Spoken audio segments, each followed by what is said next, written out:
Ako nga po pala si Ninya Kataring.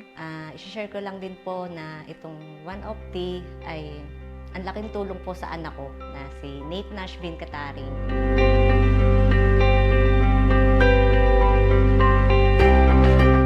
Bali po siya ay may asthma and skin asthma. Gamot-gamot, hindi gumagaling. Ang lala nung asthma ng anak ko, hirap na hirap sa paghinga. Ito nga yung allergy niya, ang lalaki ng parang hindi pa karaniwang allergy. Pagkatapos, yung sa skin asthma niya, makate, na parang mainit-init sa katawan niya. Nakilala ko yan sa ang One of Tea sa Santa Cruz. Pumunta kami sa tita ko.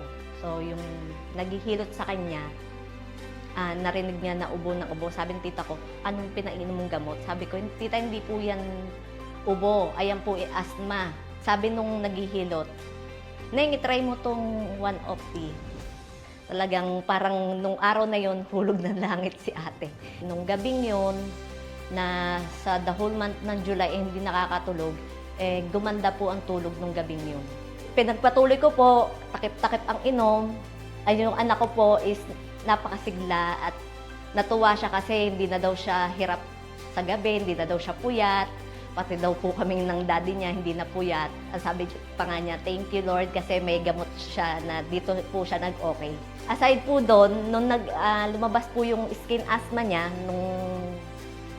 doon ko po nakita na talagang wala pang 1 minute, ininom niya po to. Hupa po talaga itong mga pantal niya. Inalis ko na din po yung antihistamine niya dahil ito na rin po yung alternative na ginagamit ko po sa kanya. Bukod sa nakatipid na kami, yung anak ko hindi na nahirapan.